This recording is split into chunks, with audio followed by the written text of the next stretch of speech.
but that was. Well, I mean, what else did we do in here? We did all sorts. It wasn't. We had fun, and the things that we did, they weren't malicious things. They were probably more childish and immature than anything else. Yeah. So like, we had a big thing was we had shoe flipping, which then turned into shoe golf.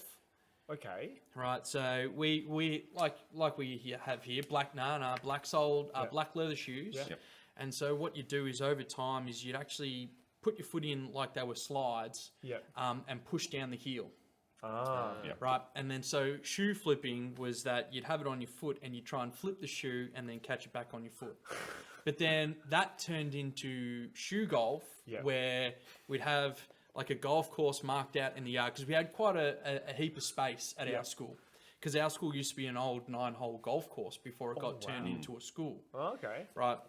So heaps of space. Yeah. And so you'd have your tee box, and then your club was your leg, and the ball was the shoe. Yep. And so you would obviously, as it does with golf, you try and kick the thing as far as you can. So you'd flip it off your foot. But because you've only got one shoe, you needed a caddy, and your caddy would be the person who would piggyback you around till you get your shoe, and then you take your next shot. And so essentially it was like the early parts of frisbee golf, except without a frisbee, you use your shoe. Nice, yeah. So you've got these $80 leather shoes that you've just absolutely destroyed because you've pushed down the heel and it's got no structure anymore. Yeah. And you may think it's an easy game. No, it's not. It's not easy. The amount of times you flick it up and it just goes straight up in the air. It's all about just getting a good speed, good release angle, and it takes it's a bit of technique behind it. But at least they would know like water hazards and no bunkers. If there was a bunker, surely it wouldn't make that big of a difference. But water hazard, water hazard post rain, you get a few puddles going around. It's just true. And we had some pretty poor drainage. We had some big puddles around. And the way our timetable set up too is it was a 6-day cycle. Yep. Oh. So you'd have day A, B, C, D, E, F. Okay. So then obviously Monday was day A, and then B, C, D, E. Yep. Then the next Monday wasn't day A again, it was then day F. Yep. And then Tuesday would be A. Yep. So it rotated through. But it made it so if there was heaps of public holidays or heaps of days off on a Monday, not the same classes get affected. So there was that rotational style behind it. But the year after us, they changed it. Yeah, they did. Yeah, they completely changed it the year after we left. But the good thing is that in year 12, you knew day B, period, we had a 6-period day, period 5 and period 6. Every year 12 had a free period, so you could go home at lunch. So during winter time, when it would absolutely rain, you'd get no drainage. We had a few individuals who would because they lived nearby the school, decided it'd be really fun, and it became a bit of a routine, essentially, that at lunchtime on a day B, if there was a puddle out, they'd run through the puddle and just do the biggest Superman slide through it, get absolutely drenched. Someone would have their bag ready, and as the teachers came to tell them off, they'd grab their bag and off they'd go. They'd run. But I think it was just really silly and kind of dumb things that we did to keep ourselves amused. No phones, or the phones that we had, you could text. Yeah, that's it. Snake? Snake on it. Bounce. That's a bit later. That's your generation. Okay. We're not up to We only had Snake. Used to have Space Invaders on it. Used to have Space Invaders. I think on my upgrade in like year 11 or year 12, definitely not year 9 we had it, but I think on a Nokia 3315, I think it was, I used to get Space Invaders. That was all right. And you had Snake as well, so you had a couple of options. I think I had a 3310. And then on my calculator for year 12 calculator, used to have, you could install games on the calculators back then, so you could download a program, and I had Tetris. So because we went to a Catholic school, and my family, we're not necessarily religious, so RE was a bit of a fluff subject for me. 100%. So we'd be in there, and I'd be on my calculator playing Tetris pretty much the whole period. So it must be quite good then. I was actually, I'm not gonna lie, I was pretty good. If it wasn't Tetris, it was poker. Yes, poker. Yes, I remember that. I remember the calculator. One of my favourites too, as well, was Frog Racer. Yes. Yep. So you get your frog, you train your frog, but then you could bet on frogs. Yes. I remember that. And then what you could also do is you could take a risk and give your frog steroids. Yep. Yep. What? Yep. Yeah. So you could, that was an option. Yeah. But then the risk you ran was that it then might get caught, Yeah. obviously afterwards, or you gave your frog steroids and it would die. I remember that. And then you'd have to get a new frog. Yep. Yep. This was on Auburn, Texas. Yep. Was it? Yep. Yeah, Yep. yeah. On the- Really? Yep. TI 83. Oh, wow. They used to be able to.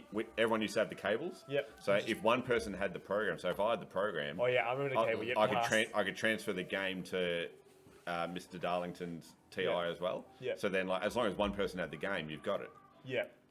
Yep. Everyone had the game. Everyone had the Yeah. game. So, yeah, good memories of that. No, no, that's And I, good. and I remember one thing was the big soccer game.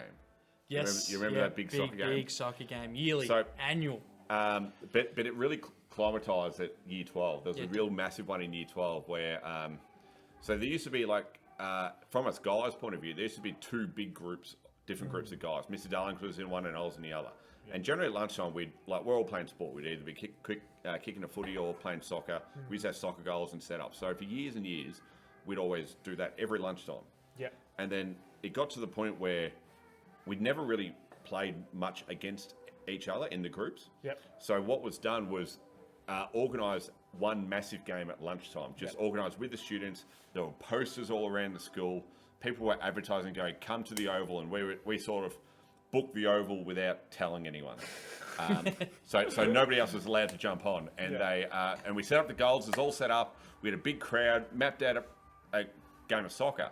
But it was really weird because normally with soccer, you've got offside rules. It was 11 v 11. There was, would have been 40 v 40. Easy. Easy. 40 players on each side, Yep.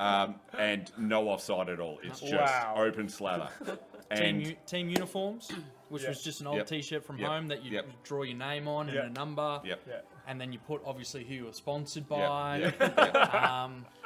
Yeah, it was Yep. good. I remember, I think my sponsor, I've decided, being part of the nerdier group, my sponsor was OPSM. Yep. You know, his glasses. Yeah. But then, all the teachers kind of came and had a look going, what the hell is going on? There was like Yep. 80 year 12 boys just Yep. on the oval. Thought, there was something wrong. But no, we were just, again, it was organised chaos, but Yeah. we kind of knew what was going on. So they let Yep. you guys Yep. continue. Yeah, just- they just didn't interrupt. Yeah. And my claim, I don't know if you know this. I scored the goal. The winning goal. The winning. Well, we won 2-0 in the end. We won 2-0. But I got the first goal. Yeah. The other one was just a very sympathy goal, but I was the one that broke the shackles. Yeah. I can't remember. Somebody's crossed in. I was a bit of a cherry picker. Yeah. Playing Standing a game of aside. soccer, and with my height, Yeah. header Yeah. in the goals, bang, celebrate. So I've run off, and my other 40 teammates have proceed to catch up with me and jump on me. So I was at the very bottom of the pack, and I don't think I touched the soccer ball for the whole game. So for the first 20 minutes, I don't think I got my foot or head near the ball. But I had one touch, one moment. And that was it. That was it. And then there was another sympathy goal, but I don't like to remember that. I just like to remember the one goal that I got. And I think, even though I think our goalie got best on because he's, I think it was, it was either Dean or Aaron Walton. It was one of them two that were in goals. Somebody smaller, but they stopped everything. So they would have stopped like 20 shots on target. Wow. Nothing got through. And that. But I was claiming best on ground because they got the goal from a one touch. So I was the difference, pretty much. You were the difference. I was the difference. So you were on the other team then? Yeah, definitely. yeah. Yeah, definitely was on the other team. Didn't touch it. Yeah. Didn't get near it.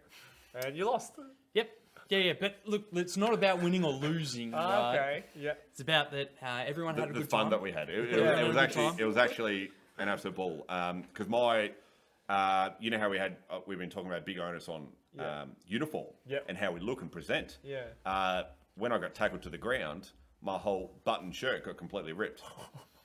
So I'm trying to go into class, trying to cover that up with my blazer. So I'm trying to put. Oh no! So I had a jumper. Yeah. It was warm. It was like 28, 30 degrees, and I'm wearing a jumper. Yeah.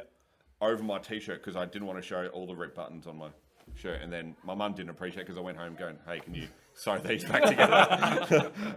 And I think I don't think I found all the buttons. I think I lost a couple. So, yeah.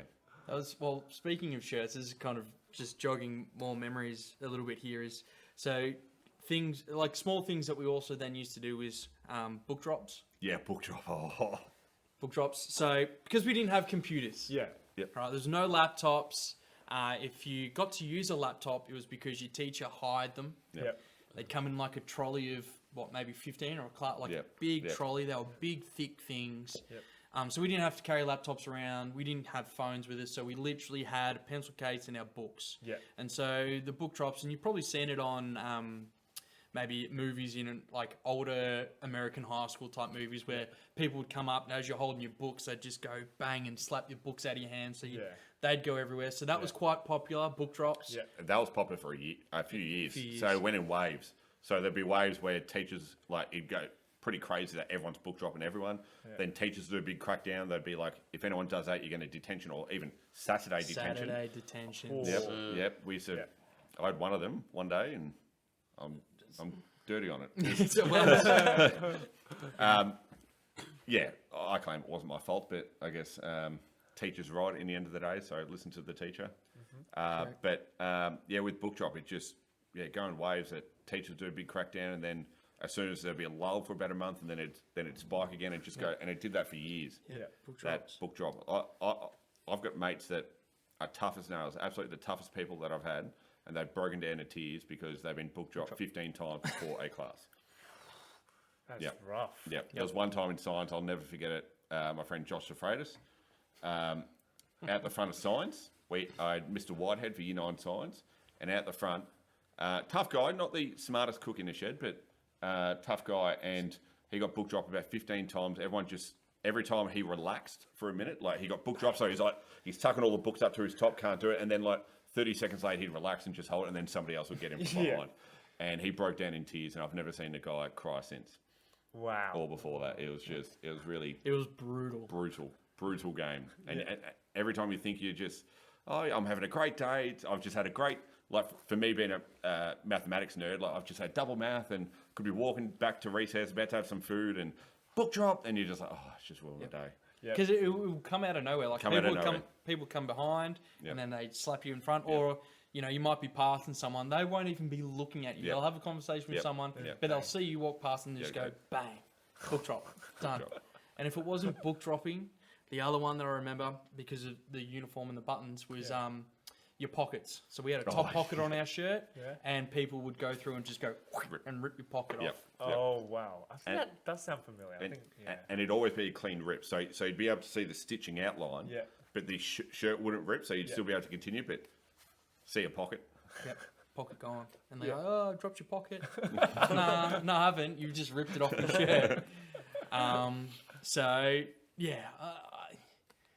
I think like you kind of look at it and go, it was probably a form of bullying and harassment, but I think it was because, I mean, apart from, like, you could be having a bad day and everyone would just get you with your obviously you can only get pocket once.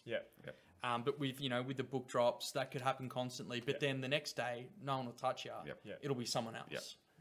And then, But there was no bullying. You wouldn't pick on anyone in particular. It was open game. Anybody on anyone. So from that, it could be seen as bullying, but I think everyone got affected equally. Because I think it was one of those ones where, again, what I said earlier, there was no kind of malicious intent behind it. It was just, for a few giggles, bang. Your turn this time. Sorry, but so, but that was. I mean, we didn't really have a lot to keep us amused. No. And they were the things. These little things. And that's the thing. There wasn't many lunchtime clubs or anything to do before school, after school. We didn't have any study clubs. We didn't have any extra resources. It was hard to contact a study. So I used to get to school, drop to school at 8 o'clock. So we'd have an hour. And in the middle of winter, we weren't allowed indoors, not even in the common area or something like that. So we were freezing cold. We're talking to each other, and steam's coming out of our mouth that you can see. It's just, that's what it was. It was just, if you wanted help at lunchtime, like teachers weren't really accessible. So it's funny when you reflect, like me being as a teacher and teaching seniors the opportunities that we give to the kids now. Majority of the stuff we never had when I was at school. Never had any of those resources. The teachers were helpful in class, but then once it got outside of class, it's like, I don't want to know you. Like, Yep. And Google. And yeah, there was no such thing as Google. YouTube wasn't around. Yeah. You weren't able to access online. YouTube didn't start till 2015. That's you weren't able to access online exams, so the only exams you had to practice were the ones that the teachers gave you. Yeah. So like for me, there wasn't a lot of resources, so I'm just going through textbook questions. But now it's like textbook. Yes, it's good, but there's a big focus on sort of the exam style and the way that exam questions are structured, and I think it's interesting. Like back in the day that like all of us were in high school, like it was just like open this page of the textbook, do this. Yeah. And now it's like starting to like, at least for science, I know maths has to do part textbook, but like even for science, like I would rather just do something else, something completely different. Like I will rather just write on the whiteboard and talk to my kids than be like, okay, turn to this page of the textbook. We're going to read this out loud. Yep. Yeah. And that's what it falls back to. It falls back to a bit of engagement. A lot of the students would just not be engaged. If you're just saying, okay, open your page to 320, answer the questions, it's like, oh, okay, not again. Especially if you don't enjoy it. Difficult subjects. So it's more focused on, obviously, on the engagement and then the skills. Really focused on the skills compared to the knowledge. So for mathematics, yes, you might know how to do something, but the skill is being able to apply the right technique in the right circumstance, and that's what they need to know in the end. So just a different approach. The times have changed, haven't they? With schooling, it's crazy. Yeah, just a little bit. Yeah, but it'd be really interesting. I'd love to go back in time and experience Year 12. Now being a teacher, I'd love to experience it from a student's point of view. I'd love to go back into Year 12, go back to my schooling, and then not necessarily focus on the content, but focus on the different styles of teaching that it was back then and how it's actually evolved. Because I'm only using from my memories, and like there's a lot of stuff that you forget from Year 12. Like it's a long time ago now, so it feels like a lifetime ago, really. Yeah. I mean, classes were pretty big. Everyone did VCE. Like VCal was only really kind of just starting as we were finishing. They still had vet certificates. But yeah, like if you were finishing or if you were going through school, everyone was doing VCE. You got yourself an enter score. Enter score, enter, not an ATAR. Not an ATAR score. You had an enter? I had an enter. Yeah, I had an enter. ATAR. You little youngin. Little baby. Yeah, so. But yeah, it's certainly some of the better times rolling through school. Yeah, definitely. Now we've got to be adults and. Well, I'll tell you one weird experience for me. It was when after I graduated Year 12 and then I did my degrees, had to do my teaching placements, and I had to go back to my old high school. So, and I had to teach like biology in the room that I was taught biology, and the room hadn't changed. And the funniest thing was, I remember my mentor teacher. He was my Year 12 chemistry teacher. He's like, I don't know if I remember you. He's like, wait one moment. Pulls out the shelf, right? 2009 Saks. Oh, here we go. And takes it out. I'm like, oh God, no. Took it outside. He looked like, yep, I remember you. Because my scores was just like that bad in chemistry. So that was a weird experience for me, having to do placements where having to call my teachers by their first names instead because they wanted me to, but I didn't want to because I'm like, but you're Mr. Wayne. You know, I also feel like that's a thing for like Chinese people because it's disrespectful to call people older than you by their names. Yes, for us, it's always been that. Yeah. And then now he's like, and they're like, well, if you're gonna call us by our surnames, we're gonna call you by your surname as well. I was like, oh, that's fine, Tom. Yeah, it's so different. Yeah. But I'd love to go back there. I haven't walked in the door since the day I finished school. I've been in there a few times. Have you? I went and did teaching rounds there. Did you? Yeah. And I mean, you open the podcast by kind of saying that you kind of remember my school captaincy and things like that. And I remember my first day, I went into the staff room and I got introduced as a pre-service teacher and it's my first placement type setup. And one of the teachers comes up and goes, "Oh, so what high school did you go to?"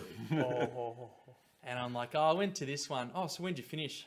"Last year." "Oh, really? I don't recognise you." And it's just like, well, if you turn around and have a look at the board that says, school captains, that's my name.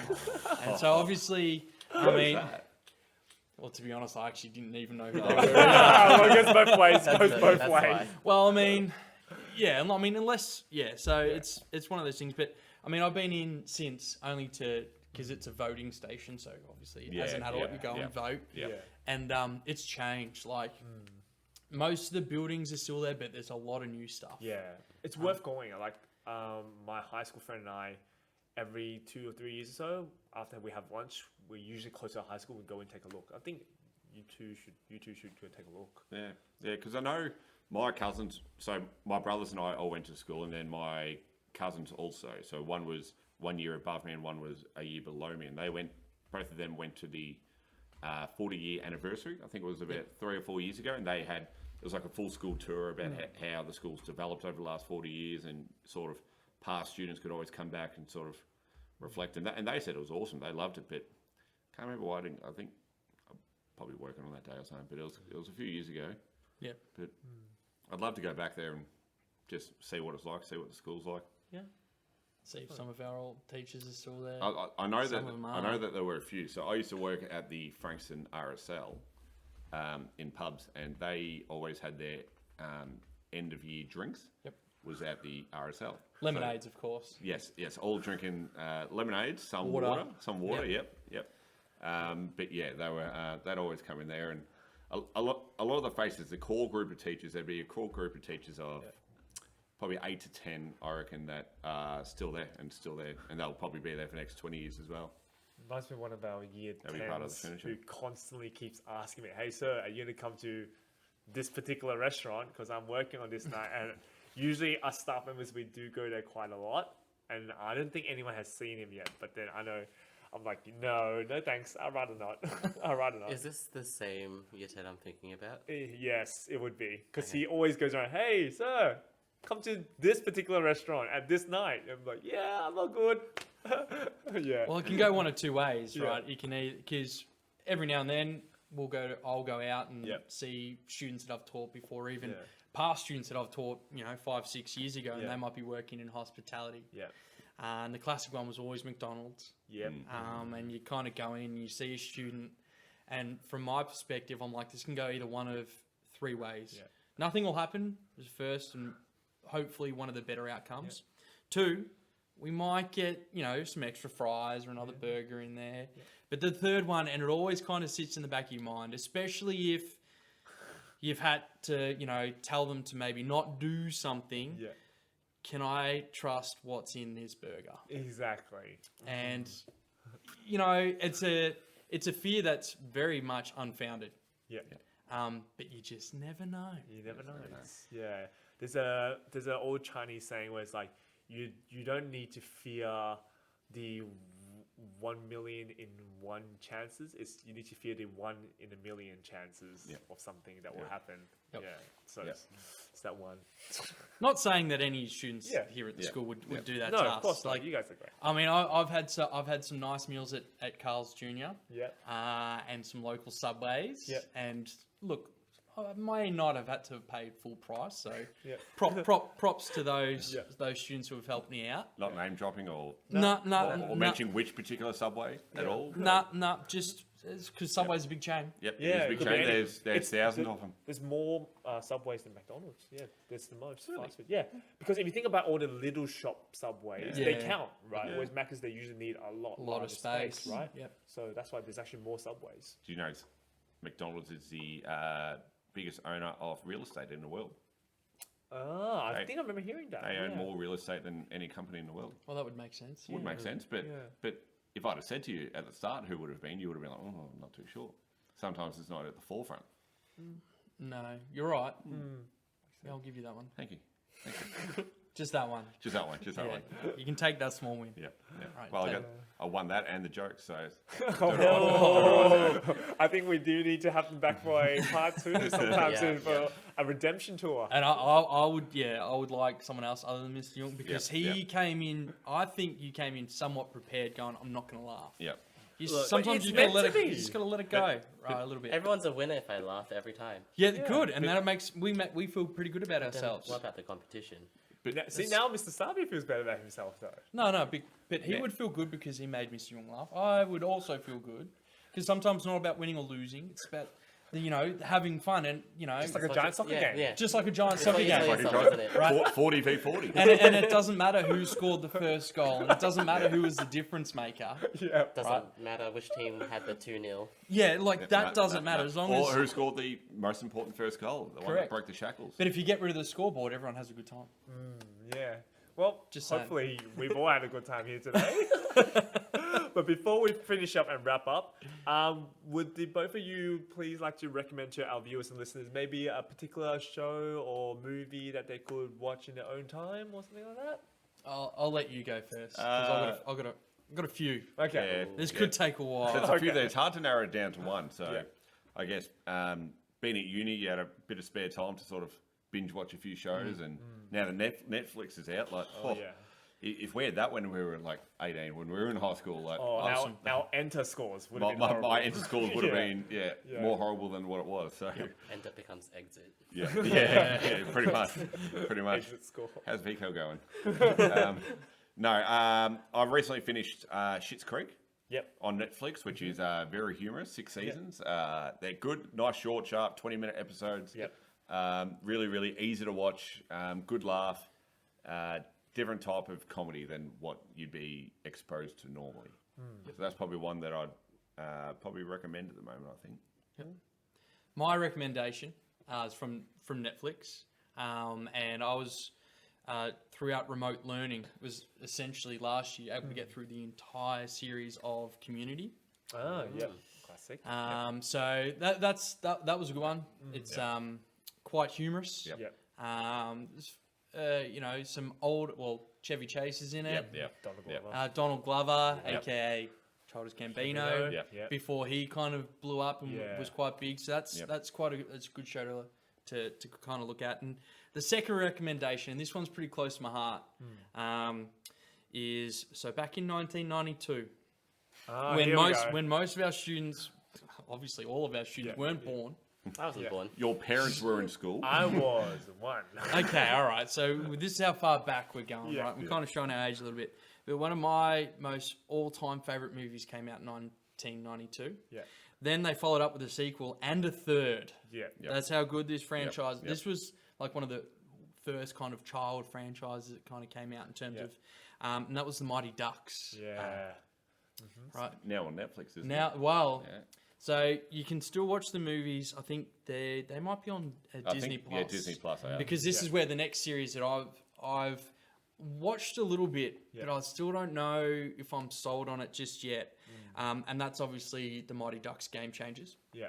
where they've essentially repackaged the same story but put it in as a TV series, Yeah. right? And so I was looking forward to this. Yeah. It's like, this is reminiscing. It's going to take me back to my childhood. Yep. Emilio Estevez. Emilio He's Estevez, back in it. the Mighty Duck Man. Yeah. Coach Bombay. Coach Bombay was the Gordon reason Bombay. why I bought rollerblades as a kid. Yep. Right. Yep. Because I wanted to do exactly what they did. Yep.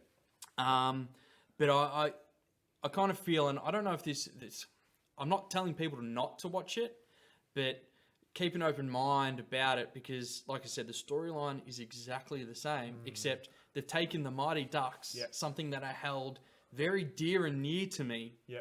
and they've made them the bad guys now. Don't spoil it for me. Right. Well, that's episode 1, right? Really? Episode 1. Obviously it hasn't finished, so we don't know how the Yeah, story's yeah. going to go, but the premise is still the same, where they get a group of kids together who are no good, Yeah. and let's put them against the best team and let's see what happens. Do they play the Sweden national team?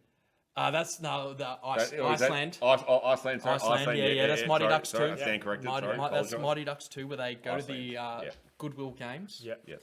Because I didn't even know that they were actually I think it's legitimate just- games. I yeah. think Yep. they're probably, well, they might be legitimate, but they've made it up. Because I mean, in that movie, the first game that they played was against Trinidad and Tobago, because Trinidad and Tobago are going to have an ice hockey team, Yeah. right? Yeah. So Yeah.